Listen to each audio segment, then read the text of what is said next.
It's good to see everybody again. We're requesting yung mga nasa taas na friends from the press to occupy our first 3 rows. We're also joined by our FSL team. Hello everybody sa FSL. Thank you for joining us. Okay, let's call in our cast once again.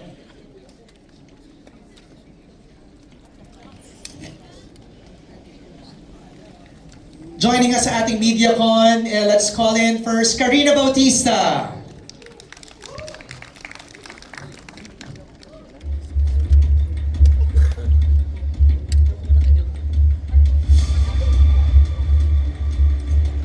Tommy Alejandrino.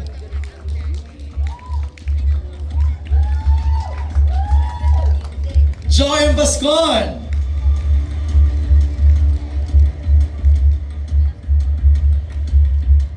Mutya Orkia. Zijan Haranilia.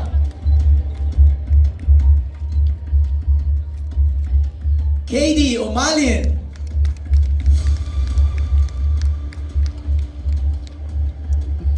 Our director, Direk Ona Diaz.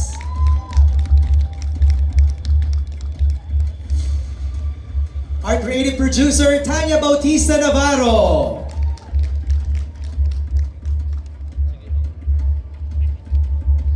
And our lead stars, Zanjo Marudo and Angelica Panganiban.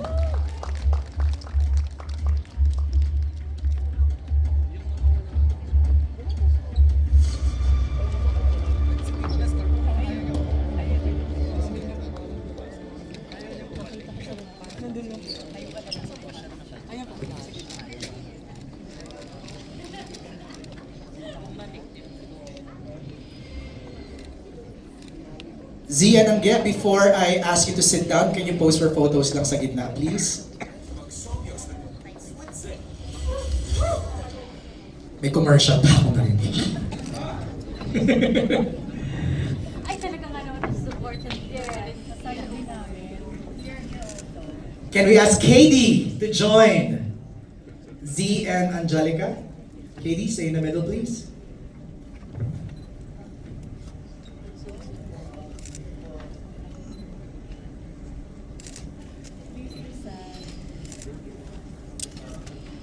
And if you don't mind, can I ask the rest of the cast to join?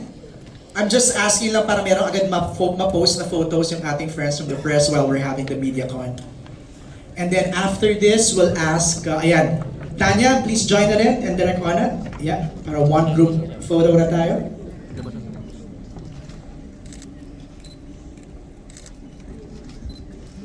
Let's look at the right side, please, para sa mga nasa right naman po.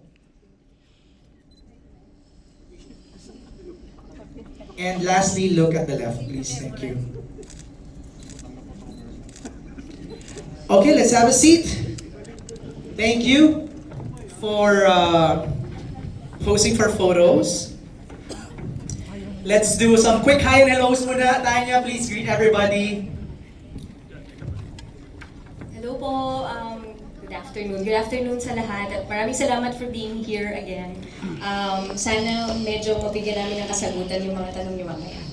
Tanya, just for everybody's knowledge, you are the head of ABS-CBN International Productions, yes. Ayan. Para lang masulat nila ng maayos with the right designation. Say it again.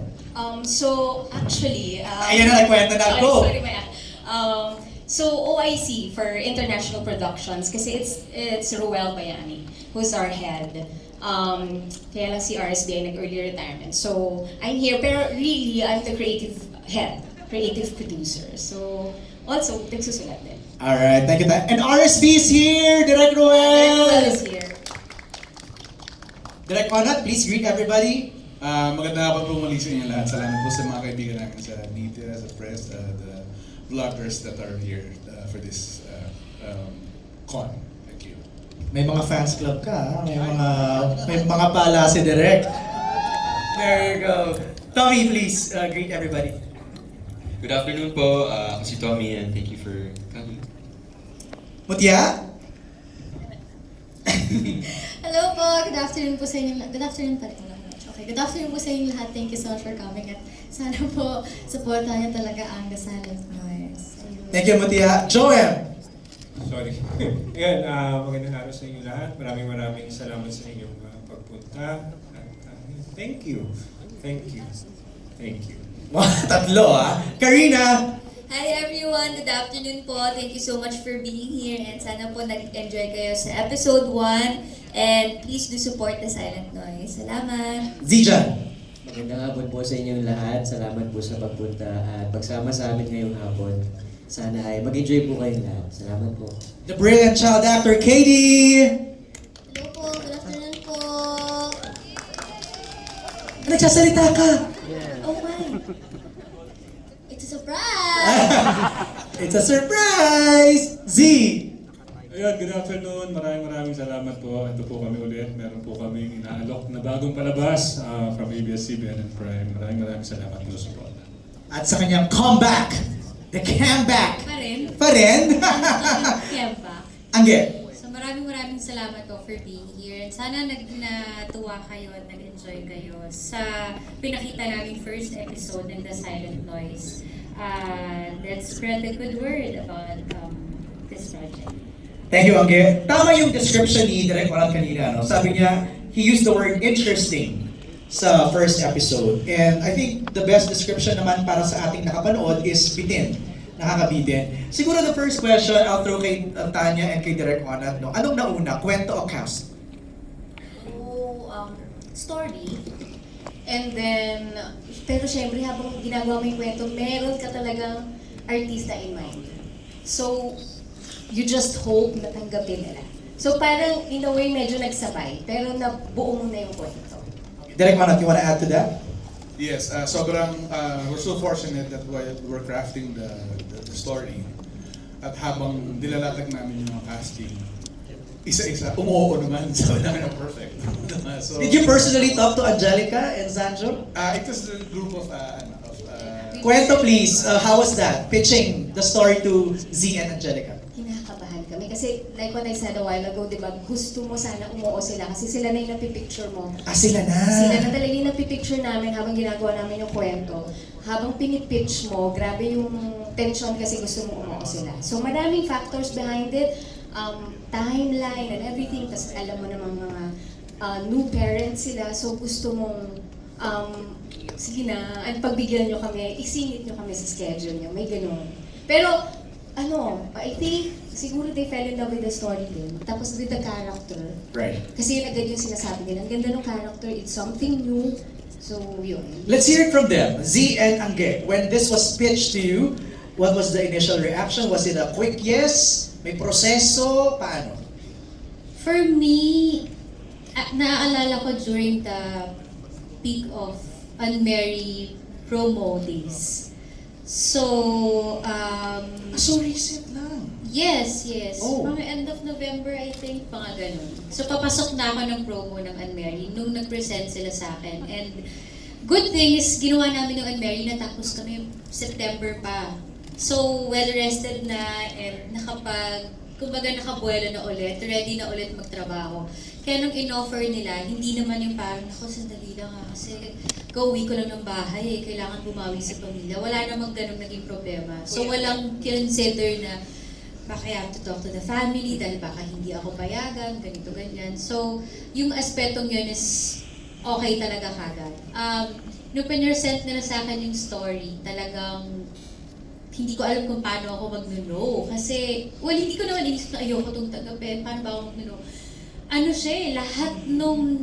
Lahat nung pinapakita, lahat papunta sa yes ang ganda-ganda talaga ng story nung pinapresent nila sa akin. And siguro nga, kapag may mga na-present na sa akin noon na parang hindi na nila hinintay yung yes or no, hindi na lang ako sumagot. Parang naintindihan na nila Tita Cory na ayaw niya, hindi siya sumagot. But with this, ang hiningi ko lang is timeline. Parang yun lang yun sa akin. And then, parang kilalang-kilala na nila ako na gusto talaga ni Angge, na-challenge siya. Totoo naman, yung deodorant ko hindi nag-work dito sa series na to. Yung kilikili ko talaga laging basang-basa ng pawis sa mga hirap ng eksena, sa mga sign language na kailangan namin i-memorize. So, So, be careful what you wish for. Kaya nung pinresent sa akin, sabi ko, ito na yung hinihintay ko. Ito na yung wini-wish ko at pinagpipray ko, nabigay sa akin. So, hindi ko to tatanggihan. Pag kinabahan na si Angelica, it's a good sign. Yes. It's a good sign. Z, ikaw naman. Siyempre ngayon, mas iba na. Mas iba na yung mga decision ko sa buhay. Unlike before na pag talagang gusto ko yung project, on the spot, mag-yes na ako kahit saan pa yan, di ba? Kahit saan. Ngayon parang kahit na marami na akong parang kinoconsider. Locations. Talaga? Parang mukhang malayo yung location nyo eh. Malayo. Pero dahil sobrang mahirap palagpasin yung character, mahirap palagpasin yung storya, yung series. And syempre, thankful kami na isa kami sa mga una na nagagawa ng miniseries for Prime. Kaya, di ba, parang malaking tulong to para sa amin. Hindi lang sa career namin, kumbaga, mas mapapanood din kami globally. Iba kasi yung parang hindi ko pa nagawa yung ganong klaseng character na marami kang layers na pinapakita na hindi mo dapat ipahalata. Pero kailangan mo ipahalata, yung mga ganon. So, naka-work ko na si Direk Onad sa ganitong tema rin dati. At saka tingin ko naman mas iba yung atake nito. And with Angelica naman, nakakatapos lang namin sa Anne Mary. Tinanong nga, yun agad ang unang tanong nila sa akin, willing pa ba kayo magtrabaho sa... Ay, totoo. Tinanong. At tapos, anong sagot? Oo naman, wala namang problema na magkatrabaho kami lagi kung talagang bagay naman sa amin at tingin naman namin, kaya namin gawin o gampanan yung mga characters. Parang feeling ko wala nang ice-breaking na nangyari, no? Kasi sobrang warmed up na kayo sa isa't isa because of Anne Mary. May mga things lang na kailangan i-unlearn from the characters of Anne Mary going into this project? May in-learn ba tayo? Hindi, Ibang-iba siya eh. Layo niya talaga eh. Kaya hindi... And then siguro yung comfort level namin ni Z, masyado kaming komportable sa isa't isa na hindi namin kailangan i-discuss kung ano yung magiging atake namin dito. Meron kaming tiwala meron akong tiwala sa understanding niya sa trabaho niya, and meron din siyang ganun sa akin. So hindi namin kailangan i-discuss yung mga atake levels kung paano mag-work yung dynamics namin. Isang tinginan lang, isang read lang ng lines para okay na dun yung tono. No? And of course, with the help of Direk Onad, I don't think yung chemistry kailangan i-work bilang sa amin mag-asawa eh. Kasi habang papanoorin mo naman, may intindihan niyo kung bakit. So mas ang winork namin is yung individual characters lang. Yung chemistry with the whole family, yun yung importante.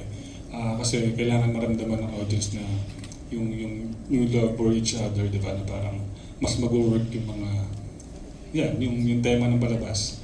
Mas mag-work yung mga fear. Right. As episode 1 pa lang, parang nakikita na namin yung little nuances ng yung parang galaw ni Z, iba sa affection ni Angelica. So may mga ganun na kaming napapansin. Ayun, yun nga yung pinaka-inaalagaan namin every time gagawa kami ng scenes. Right. Dahil na with Direk, pag medyo may sumobra o may nahalata o may nakulang na mga emotions, na mga nuances, lagi naman kami nire-remind. So, Okay. yun yung importante. Yun yung maganda. I'll go to KD. KD, how challenging was your role? Diba, no voice at all. It's just purely sign language and your eyes. For me, my dancing hobby just helped me a lot. Your dancing hobby. Okay. And I'm also taking the FSL, who taught me how to sign language. How long did you have to learn sign languages? I think it's probably about 1 month. Wow, a month. Okay.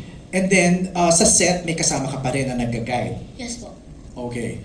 And how difficult, challenging was it acting with Angelica and Zanjo just using sign language? And with Mylene also? Well, I could probably say that, wow. This is my dream. Oh. Is this your first big acting break? Yes. Wow.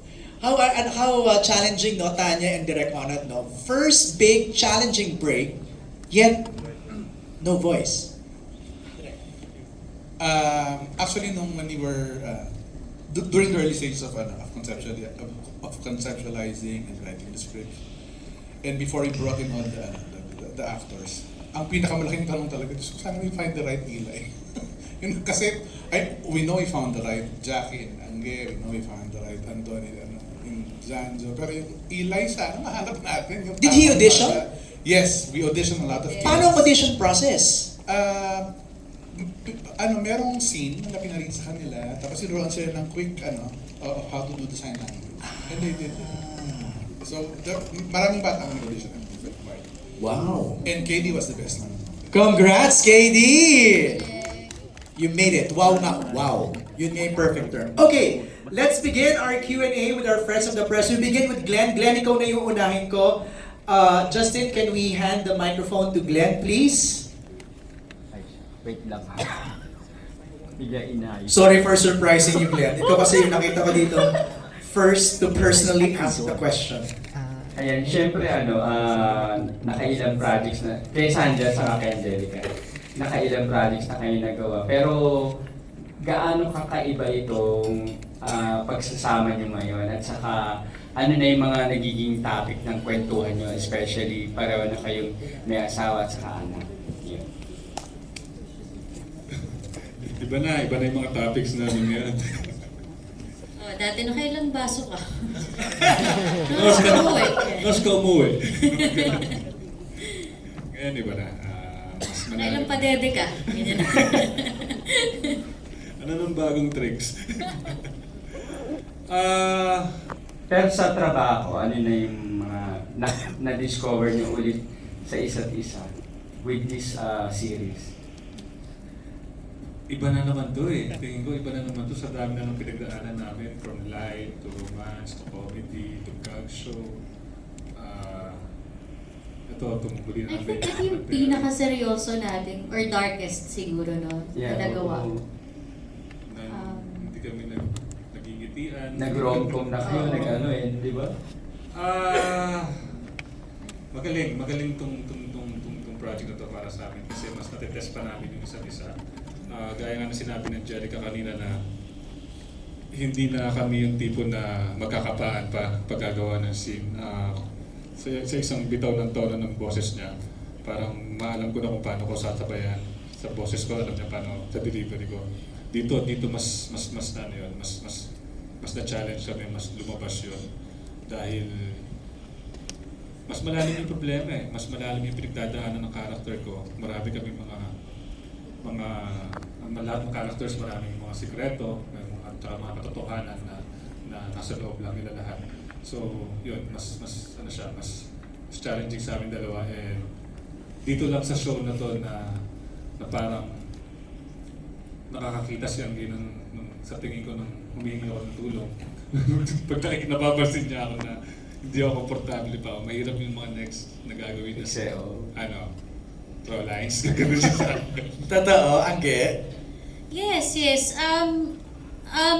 Siyempre, team kayo, di ba? Hindi lang sa amin, sa buong cast naman din, ganun. Alam mo kung ano yung mga mahihirap na eksena. And, actually, oo nga, parang ito yung first time, hindi naman first time, hindi. May mga ganun naman kami. Pag alam namin na medyo crucial yung mga eksena, binibigyan namin ng space yung isa't isa, and then kapag ready na, then tsaka ko lang, parang ganun yung rapport namin dala. I would usually approach kung ready ka na, parang ready ka na ba mag-throw lines, pag-usapan kung ano yung mga parang saan to papunta, ganyan.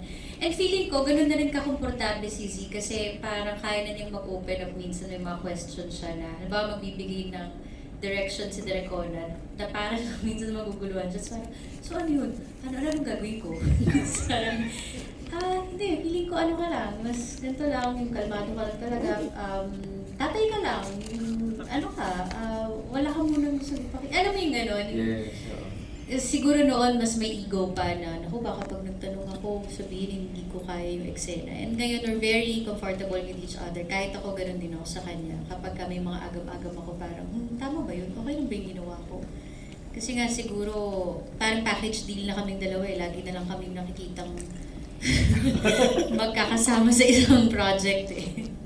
Pero extra challenge siya sa inyo pareho na syempre meron kayong anak na di ba, na may disabled, deaf and mute.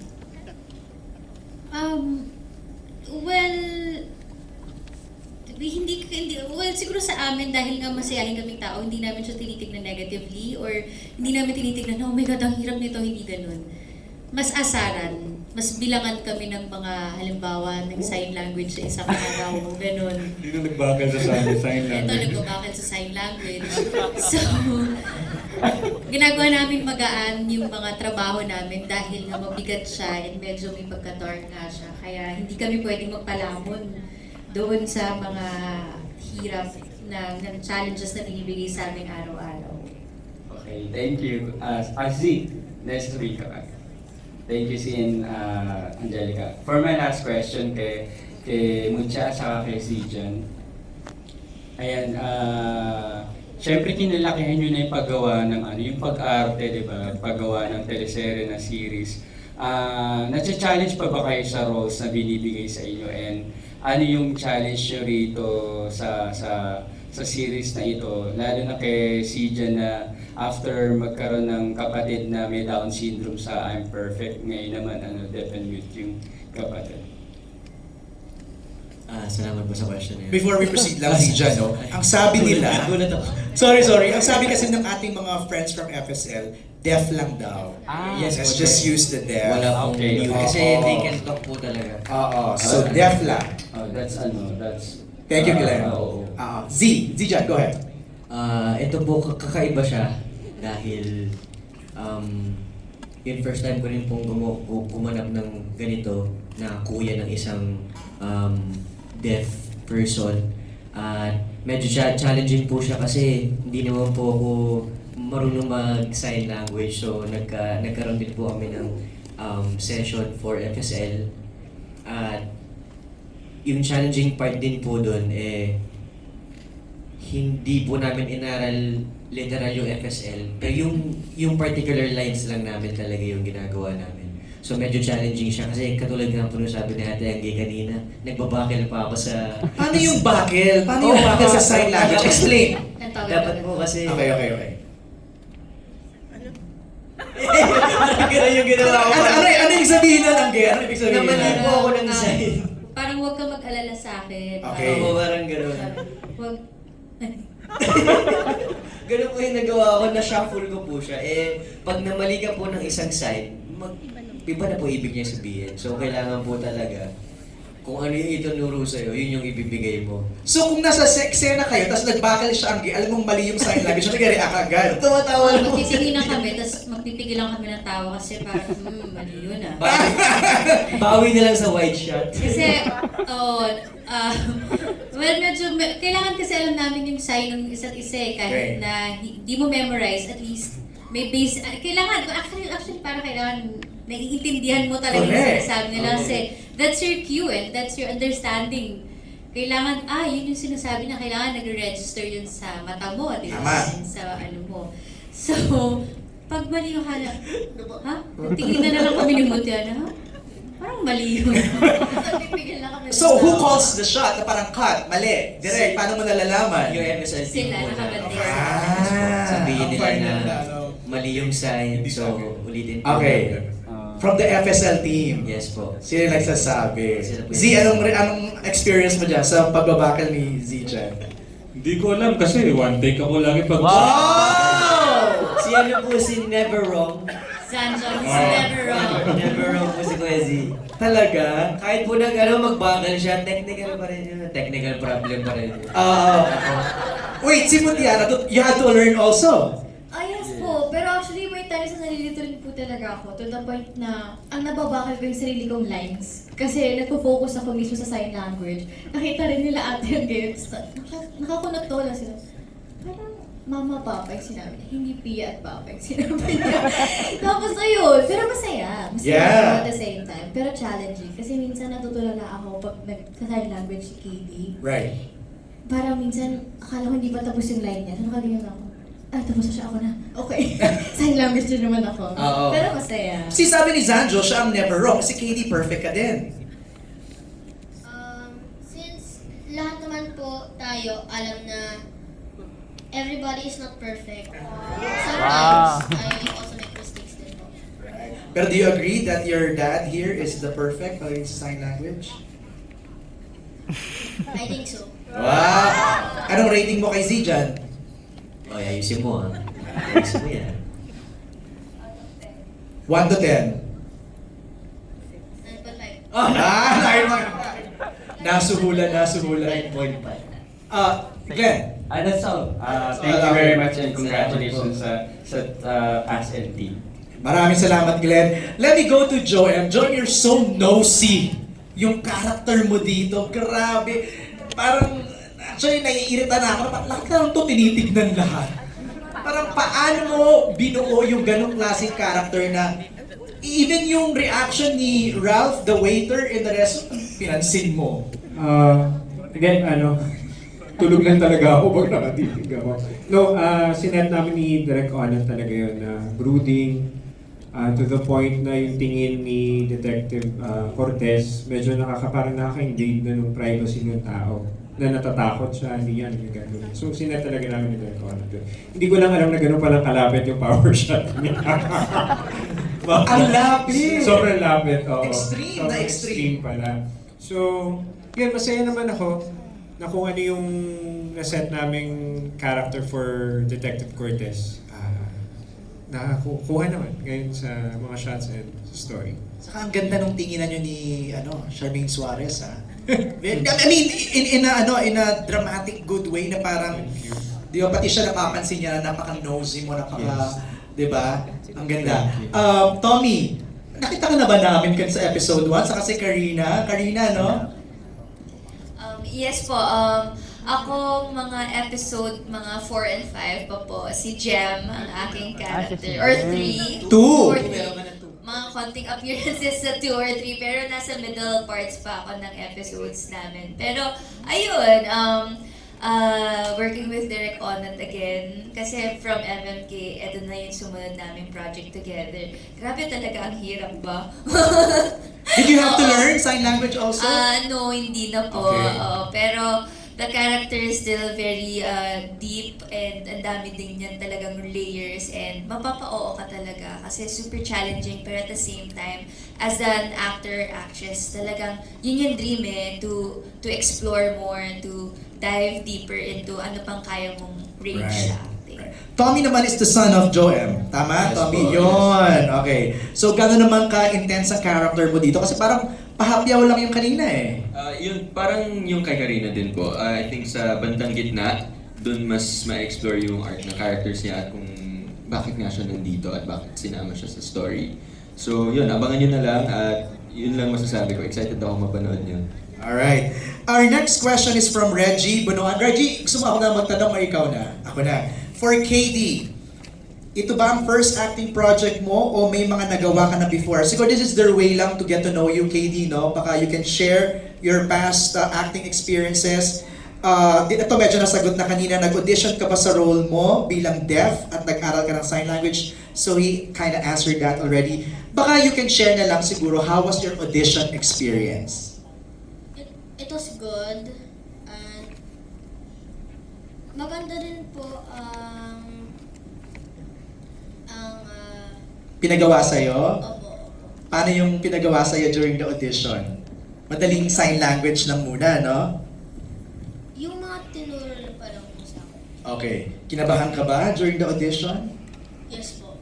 And what was your reaction nung you got the call that you made you got the job? Like, pumunta po ako sa simbahan and then I said, thank you God for this project. Wow. Okay, so they wanted to know, do you have other acting experiences in the past? Yes. Saan? Kwento mo sa amin. MMK po. Anong episode yan? Sinong mga nakasama mo doon? Si GM De Guzman po, Ana Abad Santos, Okay. and I kind of forgot his name. Okay. Pero MMK, maganda na yung first start, di ba? Drama na kaagad. Acting. Kamusta si KD, Direk Ona, in your scenes here sa The Silent Noise? Kamusta siya mag-pick up ng mga eksena at mga kailangan niyang gawin?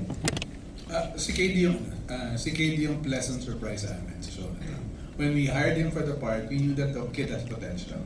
But every time we let him do something, he surpasses our expectations. So, totoo lang.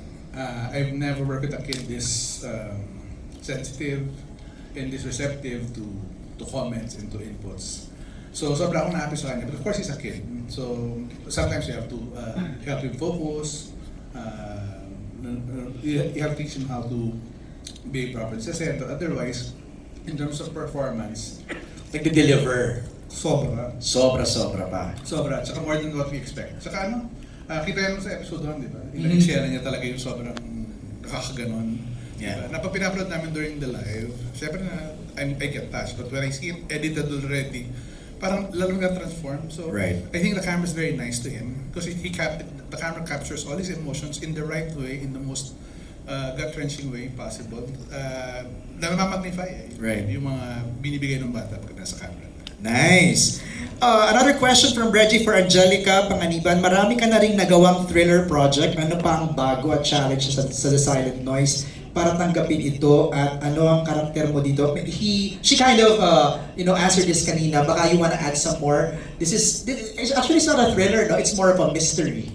Tama ba ako, Direk? Ano ba genre nito, Tanya? How do you classify the Silent Noise? It's suspense drama. Suspense drama. Have you done something like this before, Angge? Suspense drama? I don't think so. Parang wala akong maalala. Sorry sa nagawa ko kung meron man. Epidural po ito, anesthesia to. Pero it's really a good challenge, no? A welcome challenge for you to do a suspense drama. Oo naman. Ang sarap din kasi niya talagang paglaruan eh. And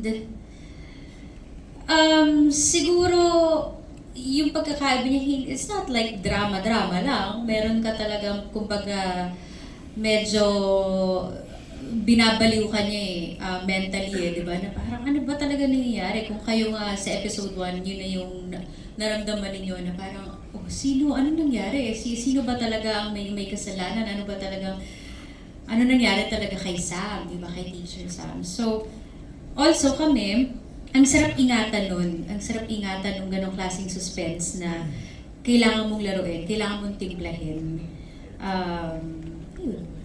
Thanks, Reggie, for your question. Thanks, Angge. Speaking of that, Tanya and Direk Onat, yung nakita ba namin sa episode 1, parang kind of yun na ba yun? Parang may idea na kami di ba? Parang si Zanjo may, affair with Mylene, or tip of the iceberg pa lang yun? Tip of the iceberg, definitely. Sobrang dami pa. Cartwheel. Kada cartwheel. Talaga? Bawat episode. So marami pang kakalkaling si Joem. Kasi siya yung sinusundan namin Parang ganun lumalabas, Joem. Yung character mo na yung sinusundan namin to unravel the mystery. Yes, para ba namin, tama, cartwheel siya. Yung akala mo yun na hindi pa pala yun.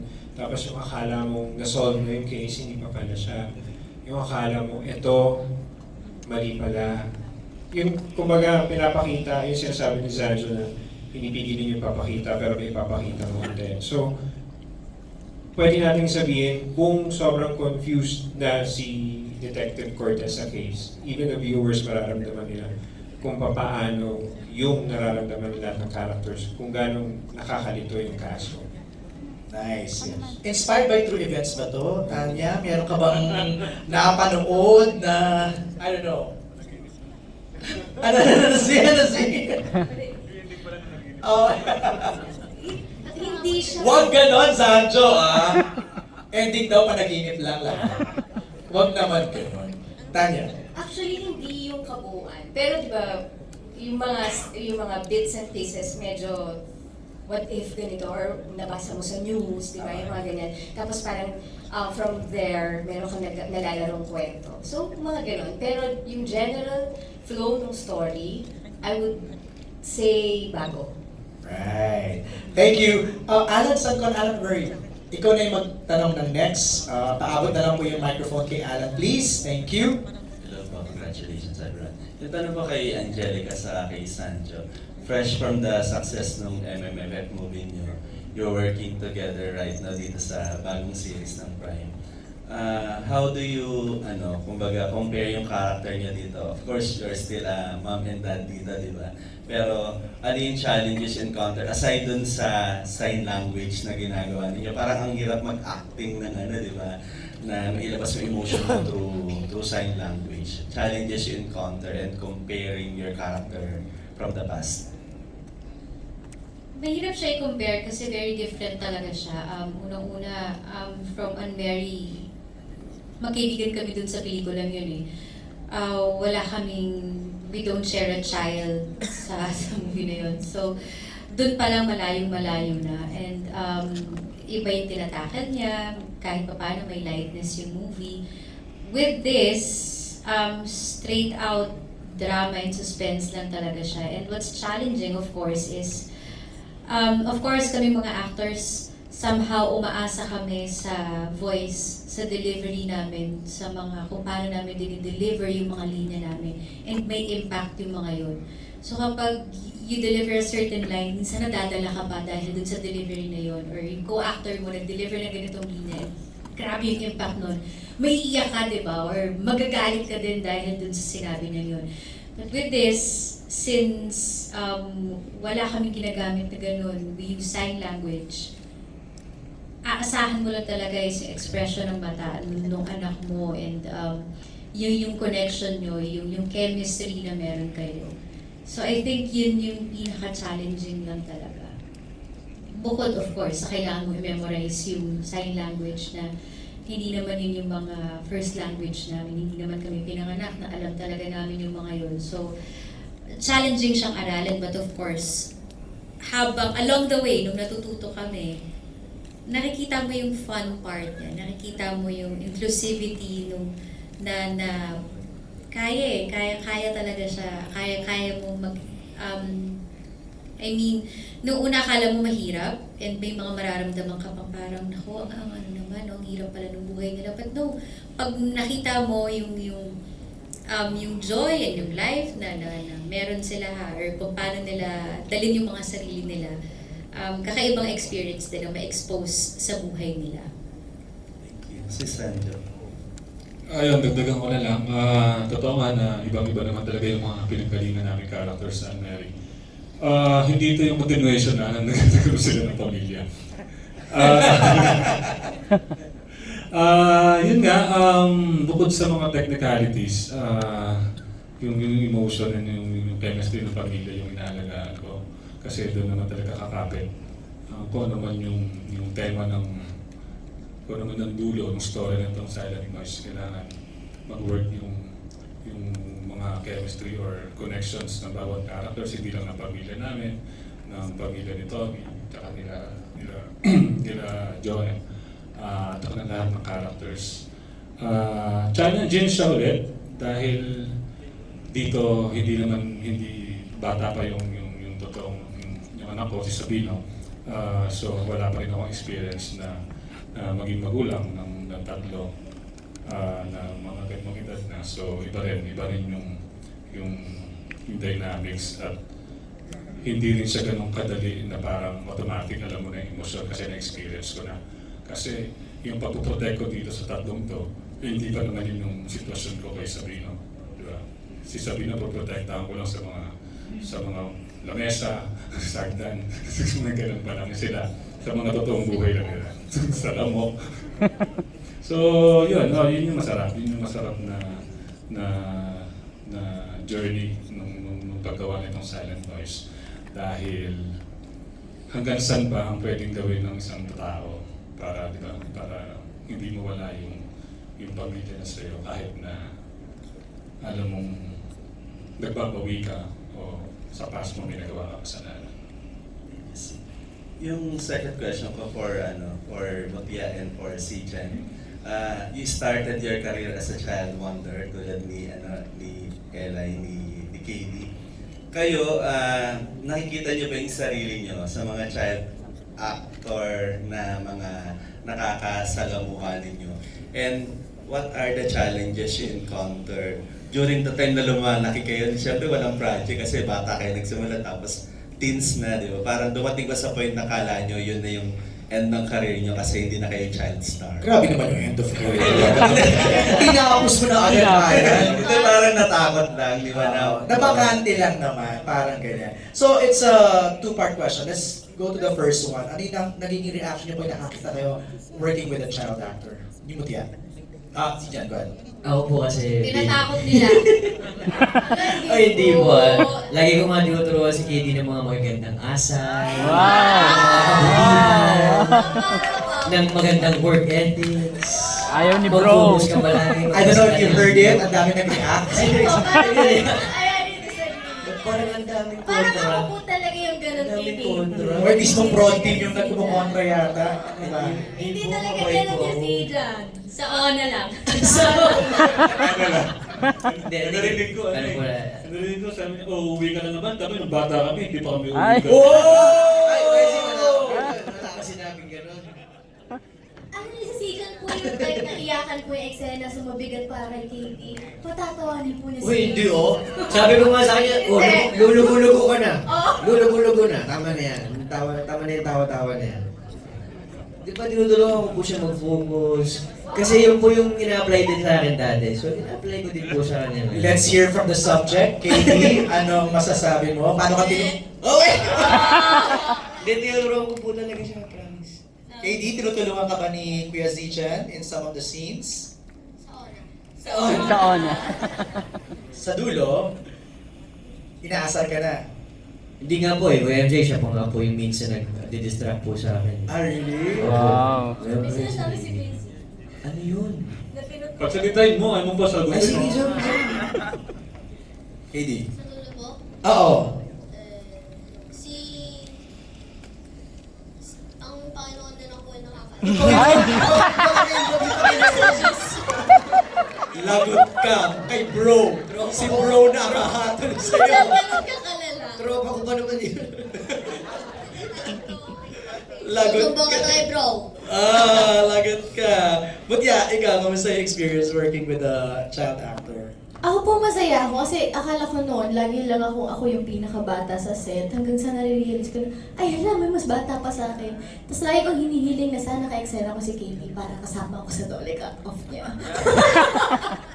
Pero grabe po, masaya ako na parang may mga bata rin na nabibigyan ulit ng opportunity to do this kind of project na ganito kaganda at ganito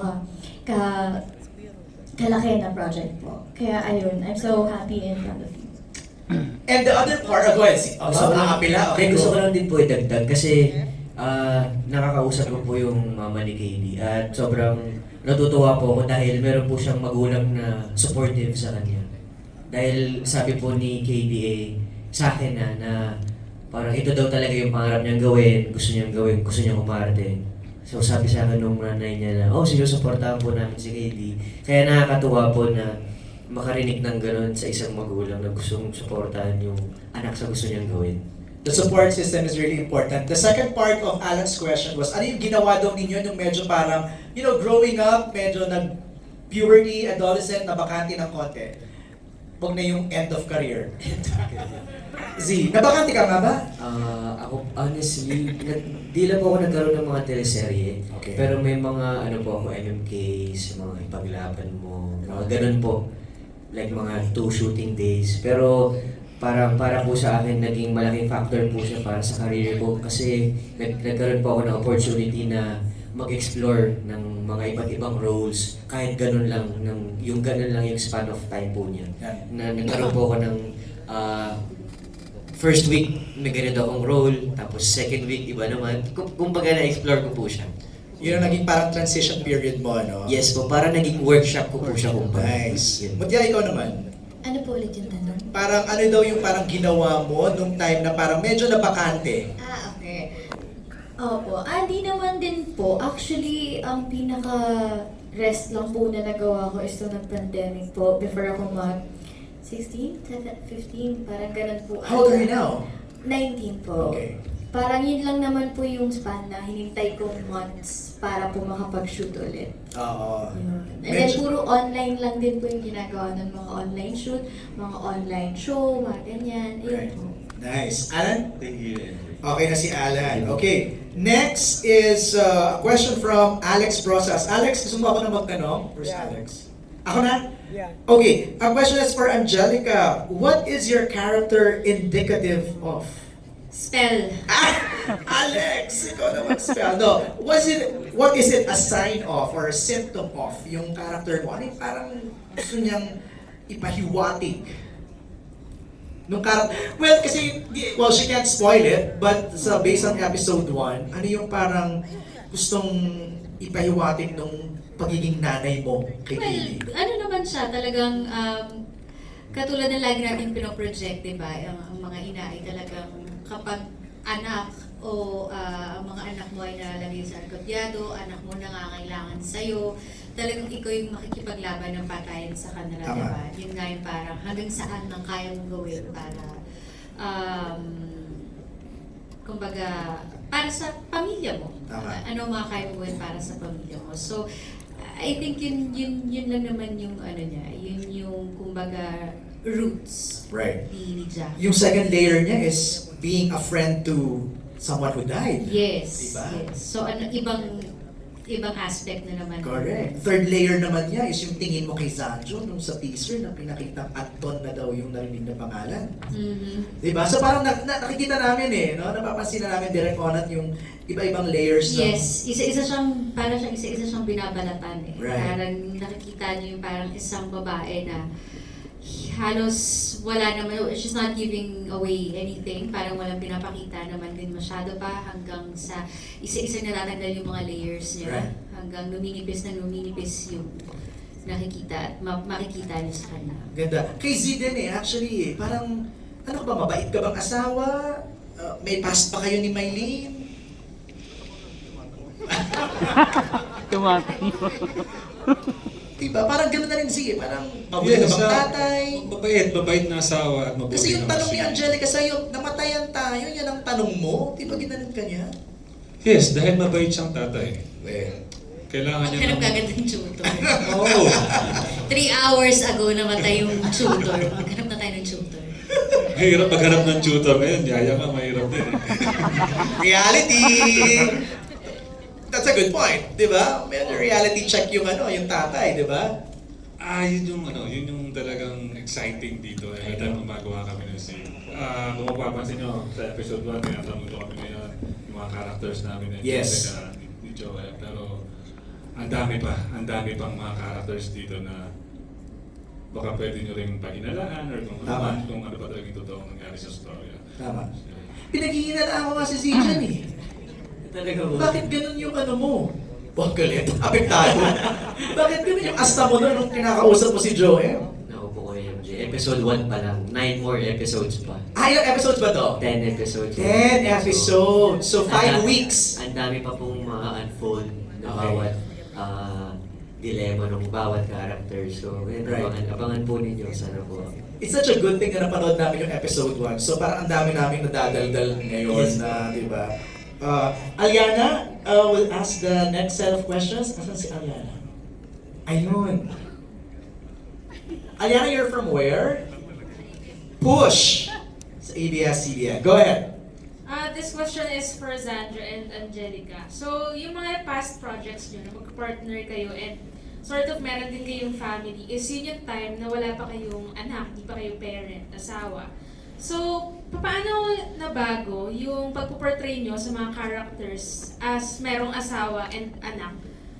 Parang ano yung napulot nyo, paano nyo na-i-apply yung kung ano yung pagiging real parent and asawa nyo ngayon doon sa mga characters na pinoportray nyo ngayon, na ganun din. Meron bang bago? Yung realness niya kasi nasa ibang level talaga. Noon kasi, ang parang kaya mo lang gawin is just imagine, di ba? Anong level ng love yung meron pag nanay or tatay ka na. So, gagawin mo lang yun, i-apply mo lang yun, and then i-good take lang yung director, di ba? But this time, nagkakaroon pa kami minsan ng debate. Yung, ay, sandali lang, direct, pag ganyan yung anak ko, ito ang mangyayari. Di ba? Yung talagang ganon, yung parang, kasi may sarili ka ng, ito na yung level ng love na alam mo. So, alam mo na kung paano makipagpatayan pala kapag yung anak mo yung nargabyado or anak mo yung pwedeng malagay sa pahamak. So, I think yun yung natutunan, ako on my side, yun yung natutunan ko. And kapag ka naman pinag-usapan yung asawa, tulad nung nangyari, ako yung experience ko nun sa unmarried na talagang gusto mong alagaan yung marriage mo dahil yun pala yung pwedeng mangyari sa pamilya mo kapag ka may masisira or pwedeng masira. So, yun. And for Sandro, same question. Yun nga, sa Mary naman bilang asawa, yun yung mga lessons na natutunan namin at saka mas nagawa namin ng mas totoo o hindi kami nanguhula sa mga scenes pagdating sa pagiging asawa. Dahil alam na namin kung paano. And dito naman sa Silent Noise, siguro yung mas lumalim, mas alam ko na kung tama lang o sobra ba yung binibigay kong emosyon. Mas sigurado na ako. Siguro dahil hindi lang ako nag-research or hindi ako nagbase sa kung paano ako nalagaan ng magulang ko o kung paano ako naka-experience nakakita yung ibang magulang para sa anak nila. Ako kasi ngayon mas naramdaman ko na iba rin yung na-experience ko yung puyat, di ba? Pagod, lahat, na hindi ko naman in-immerse nung gumanap ako na bilang tatay dati sa mga roles ko. Ngayon na alam ko na yung patience na kailangan mong talagang pahabain at saka yung totoong experience sa buhay. Yun yung nagturo sa akin kung paano ko atakihin yung mga scenes ko lalo na sa mga sitwasyon pagdating sa mga anak ko. And your character here is si Sijan, si Mutya, kayong dalawa, nagsasign kayo with Katie. How does it feel na parang ano to bagong character and this is parang championing the deaf community. So, ano yung pakiramdam maging part nun and ano yung natutunan niyo? Well, honestly, before, hindi naman ako ganun ka-sensitive dati pagdating sa hindi ako part o hindi ako sanay na napupunta ang community. Ngayon na nagawa ko itong project na to, mas lumalim, di ba? Mas naging sensitive ako, mas naging aware ako sa mga dapat at hindi dapat pagdating sa pakikipag-usap o pagkasama mo yung character ni KD na Dev. So, yun, maraming lessons na siguro mas naging humbling to para sa akin din na mas marami akong nalalaman pagdating sa kanila. And also, Angelica, same question din. Well, basically, same lang din naman. Ang sarap maging part ng isang bagay na ikaw yung nagbibigay ng boses para sa kanila. Ikaw yung nagpapakita ng mga paghihirap nila, yung minsan they feel na it's not fair. Minsan may mga bagay na hindi patas yung pakiramdam nila sa society natin. And ang sarap na ma-emphasize yun sa pamamagitan ng art na magamit yung ganitong platform para sa kanila. And I'm very, very proud to be part of it. Thank you so much. Thank you. Thank you, Aliana. Let's go to Harold. We're down to our last two questions. Harold?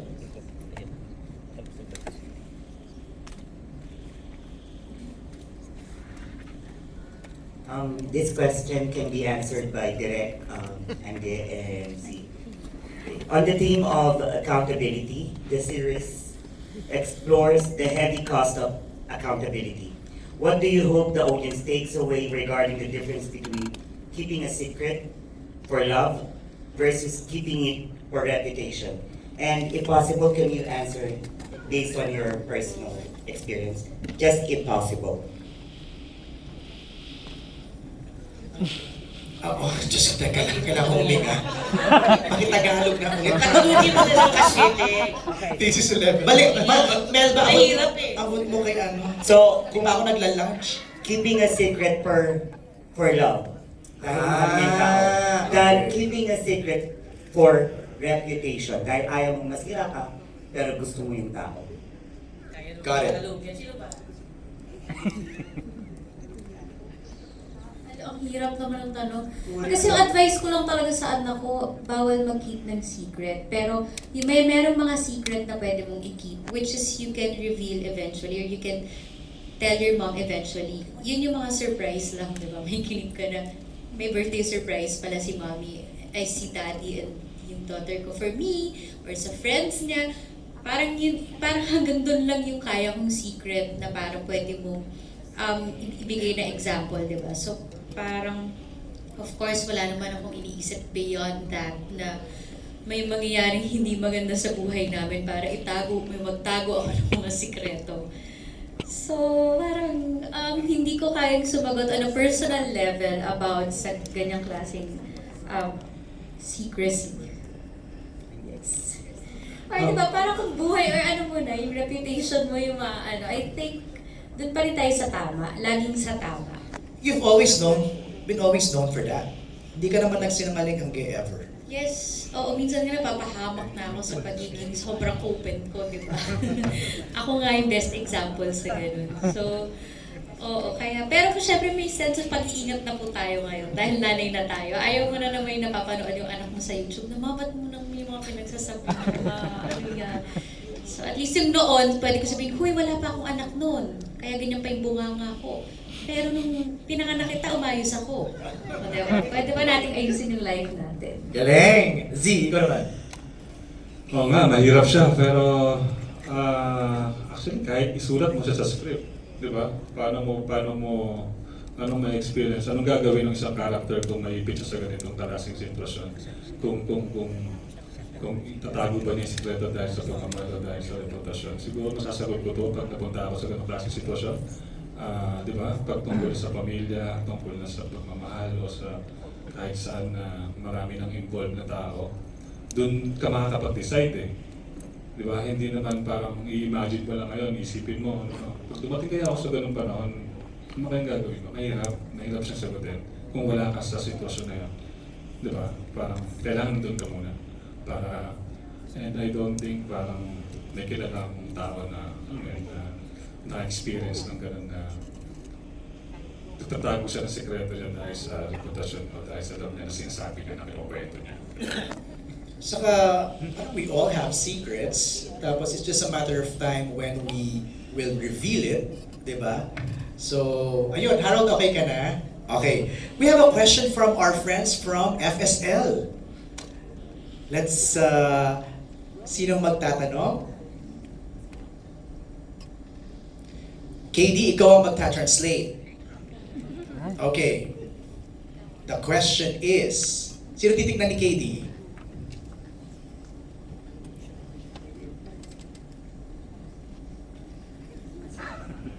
Okay. Good afternoon. I'd like to ask, Katie, this question is directed at you or to you also, and also to Miss Angge and Sir Z.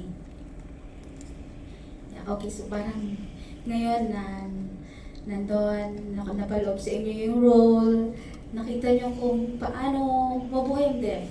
Kahit pa paano, was it difficult? Was it easy? How did you manage memorizing the signs? Actually, kahit pa paano naintindihan nyo yung buhay ng deaf? May moments ba na gusto nyo mag-give up? O paano po bang naramdaman ninyo? Nice question. So it's for Z, Angge, and Katie. Let's start with Katie. Karoon ka na ng idea sa buhay ng isang deaf. Tama? How was it? It was kind of difficult. Medyo mahirap po siya. Especially po sa taong hindi po deaf. Saka wala din po masyadong alam sa sign language. Pero since the FSL team taught me, medyo mas naintindihan ko rin po yung life ng kung paano po mabuhay ang isang deaf person. Zanjo? Sabi ko nakuha sa sagot mo. Ngayon ang sarap actually. marami ako minsan kakwentuhan sa kanila pag break ko. Masarap silang kakwentuhan, ah. Nandun sila sa open tent. Makikipag-chismisan lang ako sa kanila, makikipagkwentuhan. Iba rin yung pakiramdam. Kasi ako pa yung sumusuko eh. Diba? Ano pinag-uusapan niyo? Anong topic niyo? Chismis? Chismis? Tapos siya makikismis. Chismis ba? Naman. Exciting makipag-usap. Mga curious questions lang. Parang mayroon din ba silang paano sila pag kunyari?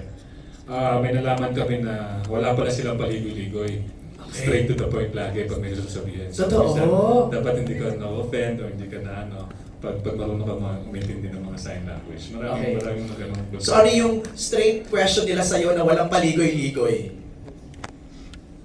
Mali. Pag mali yung sign ko, lagi silang nagagalit sa mali yung sign ko. So, kasi nakikare sila lang na parang... But you're never wrong! Ah! Mga kwento mo, hindi mali-mali. Hindi. Hindi consistent. Pag ano pa lang, rehearsal pa lang, pag pinapractice ko pa lang. Yes! Pero pag take na, tama na. Di ba? Ang ikaw.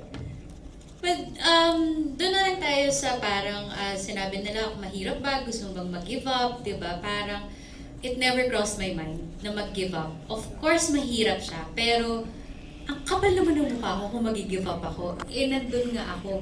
Ako nga yung magiging bosses nila. Ako nga yung, di ba? Kami, itong series na to, kami yung magcha-champion sa kanila. And then, papakita ko sa kanila na frustrate ako, papakita ko sa kanila na naiinis ako. Of course na, gagawin mo yung best mo para talagang mas lalo silang maintindihan, di ba? Para maipakita mo kung ano yung tama, ano ba talaga yung gusto nilang sabihin. And ayaw ko silang ipahiya. Ayaw ko may makita sila na gusto kong sumuko kahit mahirap. And yung support nila, grabe. Kaya nga sinasabi namin ni Z, minsan mas masarap tumambay sa kanila, mas masarap makipag-usap sa kanila. Kasi I believe may nabubuo na kaming bonding kasama sila. So ano yung mga chinichismis, chinichika? Wala mo ako sino yung crush. Ay, talaga? Sino mga gwapo sa set. Yeah! Pero more than sa mga signs, hindi yun yung parang, kumbaga, hindi siya dapat isipin na mahirap or something. Kasi ang importante siguro dito sa show na to is paano namin i-translate yung nararamdaman ng mga tao na nasa ganitong sitwasyon na, di ba, na deaf. Kung yung sign naman, di ba, nandyan yan eh. Yung nararamdaman nila, nararamdaman ng sitwasyon nila na gusto nilang isigaw. Ilabas. Gusto nilang i-communicate sa paligid na hindi nila magawa, nahihirapan sila. Right. Yun yung kailangan na ma-feel ng audience. Doon sila dapat mas mag-focus kaysa doon sa iba, kung yung mga sign na parang intindihin. Diba? Mas doon sa emotion, paano namin ipaparamdam. Before I go to them again, Angelica, so sino ang crush ng bayan ng FSL? O sino? Wala. Sino crush ng bayan? Hindi, may mga tinatanong namin kung sino yung crush nila sa set. Sino daw? No, Quiet daw. Okay, before I say the last question, may feedback ang FSL sa napanood nilang first episode. Let's hear it. Sinong magsa-sign language? Okay, ayan. Please, punta po kayo sa gitna para makita po kayo ng cast. Face the cast. Hello, I'm happy to see everyone. I am deaf. Thank you po. That was an amazing episode. Nakita namin na nandun nga kami kasi it was very intriguing. Tapos ang dami pa palang layers, daming surprise. So, can't wait. And yes, for the feedback, yes po. This is a good opportunity for everyone that you're learning sign. Eventually po sana, it is a wish na may deaf talaga na makasama in the acting community. It's like representation, actual representation. Appreciate po that we are learning everything from a hearing perspective. There's inclusion, I appreciate nandyan po may inclusion and layers nandyan. Tapos kung paano mabuhay ang deaf, how we survive, we appreciate, yes, na yun nire-recognize niyo po kami. Then eventually we'll have ang wishes to have diversity, equality, and inclusion. Dito sa Philippines, we appreciate na at ABS, may project na ganito, we're supporting the deaf community. And thank you po sa inyong lahat for taking the challenge. We appreciate it talaga. Also, if I may add po, para this time, Miss Joy, one of the team, FSL po ang tawag sa language. And then sila po ay deaf, ang tawag po sa deaf community, and yung allies, yung interpreters. Yung po. But this is how the deaf identify themselves. And salamat po ulit. I know it was a struggle working with us. We appreciate everyone who's then ang galing mo mag-sign. Feedback din from the community. So po kasi maraming hindi. Teacher Sam also, it was difficult for them. We appreciate po EBS, Derek Conrad, everyone, all the actors, Z, Eli, kayo na aming anak. Thank you po sa inyo lahat. And yes, sana nga someday may deaf. Someday.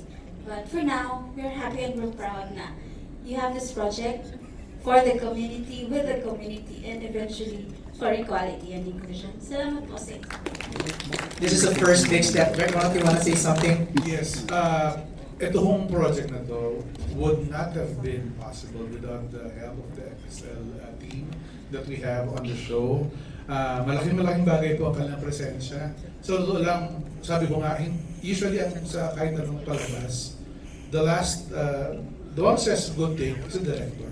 Pero dito sa show ko, hindi ako. Sila ako rin nagsasabi ng good take. Kasi kahit good take na ako, mali yung sign, sinasabi nila agad sa akin, and then we'll have to redo it. And we really appreciate their attentiveness and their dedication to the show. Kasi alam namin na every time nasa tabi ng monitor, tapos immediately, di pa ako nagka-cut, naramdaman ko agad na meron silang discomfort o sa nangyari. And they would readily tell us kung anong dapat improve. And really, we're so grateful for your help sa aming episode team. And thank you very much from the entire team. All right. Now, before we ask the cast to invite everybody, there's a very interesting question here from Ken of Kapamilya Kingdom. Whoever wants to answer.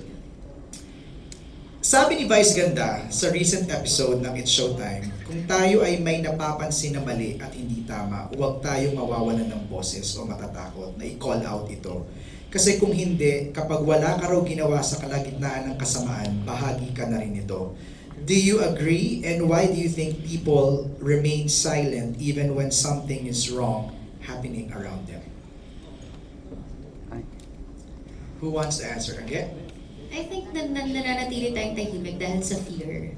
Sa fear na ini-impose sa atin ng society or ng mga kung nasaan man tayo, kahit mang ano yung pinasok natin, di ba? Kahit anong institution man yun. Kailangan kasi mawala yung fear. Yun yung pinakaunang dapat mawala. Magsasalita ka lang naman kung matapang kayo. So kailangan ma-build sa atin yung tapang. And kapag tama ka, wala kang dapat talaga palaging dapat ikatakot. Kailangan mo mag-speak up. Hindi yun para sa'yo, hindi lang para sa'yo, dahil hindi lang naman din ikaw yung makikinabang. All the more, ikaw pa nga yung baka mapasama. Pero kailangan mo mag-speak up palagi. Kung gusto mo ng pagbabago, kailangan mo magsalita. Kasi kapag tinago mo, lahat ng tinatago, lahat ng iniipon, bumabaho. So tama, magiging parte ka ng mali kapag hindi ka nakisali dun sa tama. Beautiful said. Anybody else wants to answer? Good. All right. As we wrap this up, ano yung gusto nyong takeaway ng audience based on your character when they watch The Silent Voice? Tommy? Alam kong hindi pa namin nakikita lahat ng kabuuan ng character mo, pero ano yung gusto mong takeaway ng audience pag napanood namin ikaw? I'll try to answer this without spoiling. Siguro, well, my character's not deaf, but I feel like you don't have to be deaf to relate to kids who feel alone and also still misunderstood and unheard and ostracized. So I hope that they also get to understand and relate to kids in general, in families, and see that you can communicate and learn how to meet halfway even without words. Thank you. Mutia? For me, siguro po pinaka-gusto ko maging take-away ng mga tao sa character ko is yung hindi napapansin masyado yung middle child. Na gusto kong maramdaman nila na kahit hindi ka laging napapansin, kahit hindi ka laging nabibigyan ng atensyon, at ikaw yung laging bumabalanse sa pamilya, kaya mo talaga. At si Pia kasi siya yung pinaka parang tahimik lang talaga si Pia. So sana matake ng tao yun na mahalin nila kung ano yung lugar nila sa pamilya, mahalin nila yung pamilya nila. Kasi pag mahal mo yung pamilya mo, gagawin mo yun ng walang sama ng loob. Ganda. Detective? For me, siguro, in general, yung takeaway is respect for every community. Sa deaf community, sa lahat ng kasama natin sa komunidad, sa ating paligid, respeto lang. Yun lang yung takeaway. Yun lang yung takeaway nila from me. So, Ako nga, takeaway ko, episode 1 pa lang is huwag titigil, alamin ang katotohanan. Diba? Sa character mo, yun eh. Yun ang takeaway ko kaagad eh. Karina, ikaw naman. Ako, siguro, you should know how to love yourself na you can't look for other people to complete you. Dapat complete ka na yourself. Because Jem, she loves really hard and deeply. Pero sometimes, yung love na yun nagiging toxic. And somehow, it may or may not be someone's downfall. So parang you have to learn how to take care of yourself at the end of the day. We're excited to see you here. Alam ko hindi ka pa namin nakikita because Thank you. you're MMK Maguad Sisters and then the Maguad family, the last resort in I Want, di ba? So we're excited kung anong klaseng Karina mapapanood namin dito. Nako, ibang-iba. Opo, talagang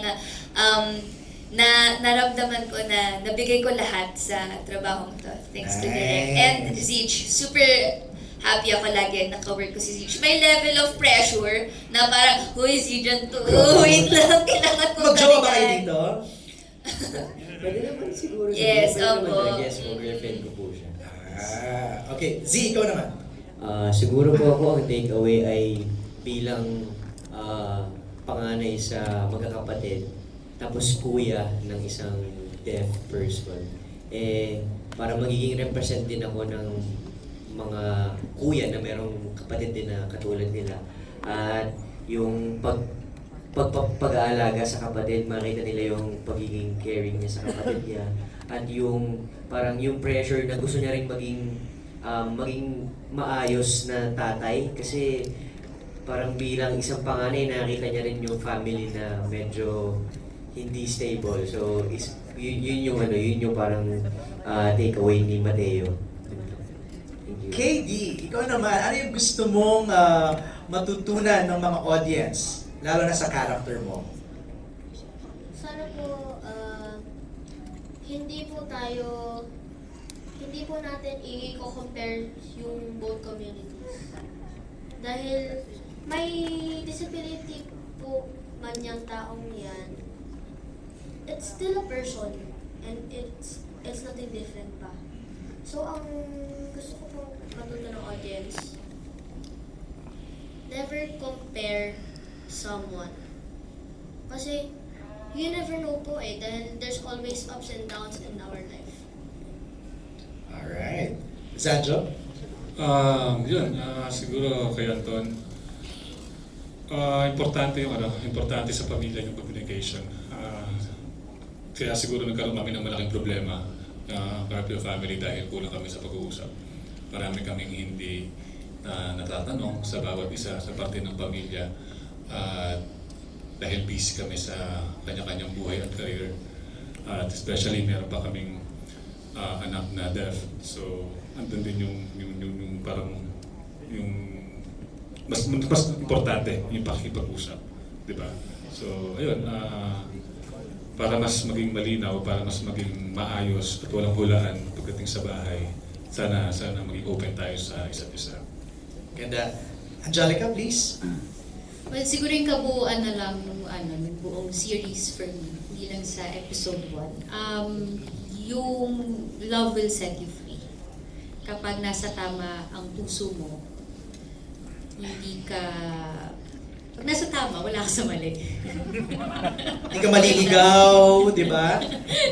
Napagod din eh, nung ay nakasagot ng sagot. Konti na lang Angge.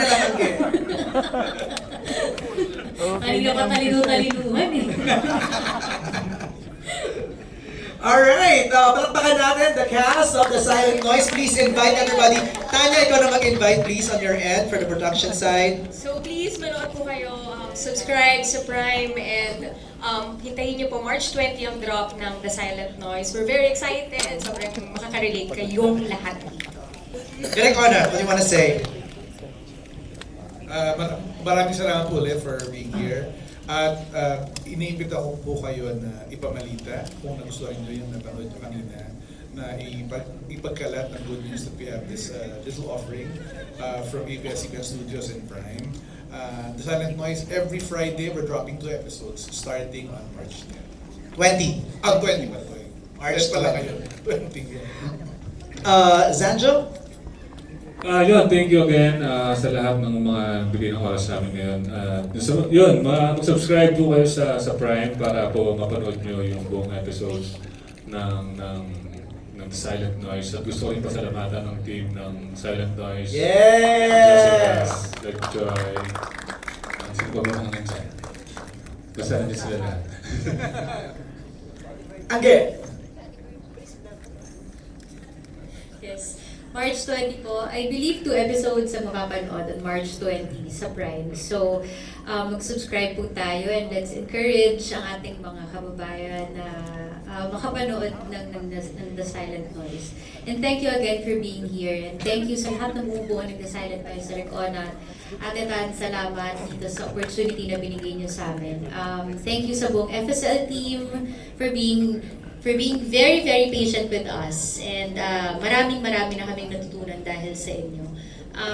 So yun, thank you, and have a great day ahead. Salamat po. Thank you, Angge. Let's have one last group photo, please.